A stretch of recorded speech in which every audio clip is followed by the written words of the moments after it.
তো সরকারি চাকরিজীবীদের জন্য একটা সুসংবাদ যে 2026 সালের 1 জানুয়ারি থেকে সকল সরকারি চাকরিজীবীদের বেতন বৃদ্ধি পাবে একটা স্কেলে।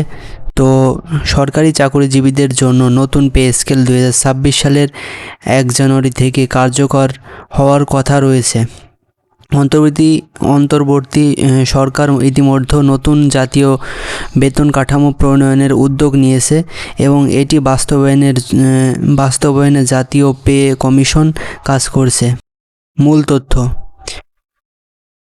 কার্যকরের তারিখ: নতুন বেতন কাঠামো 2026 সালের 1 জানুয়ারি থেকে বাস্তবায়ন শুরু হতে পারে। বেতন বৃদ্ধির হার: বাস্তবিত কাঠামো অনুযায়ী সরকারি চাকরিজীবীদের বেতন 90 থেকে 97% পর্যন্ত বাড়তে পারে। কমিশনের কাজ: জাতীয় পে কমিশন বিভিন্ন সরকারি কর্মচারী সংগঠন এবং অনলাইনে মতামত সংগ্রহের কাজ শেষ করছে এবং এখন চূড়ান্ত সুপারিশ তৈরির প্রস্তুতি চলছে। গ্যাজেট প্রকাশ: অন্তর্বর্তী সরকার পরবর্তী রাজনৈতিক সরকারের জন্য অপেক্ষা না করে তাদের মেয়াদেই গ্যাজেট আকারে নতুন পে স্কেল প্রকাশের পরিকল্পনা করছে।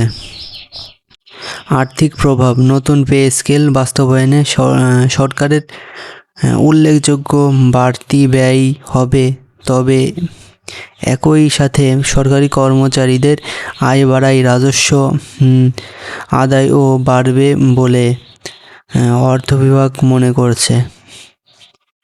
অন্যান্য প্রস্তাব: পে কমিশন কিছু ক্ষেত্রে বেতন বৈষম্য কমানো এবং বিভিন্ন সভা ও প্রশিক্ষণে অংশগ্রহণের জন্য কর্মচারীদের প্রদয় অতিরিক্ত সম্মানীয় বা ভাতা বাতিলের প্রস্তাব দিয়েছে।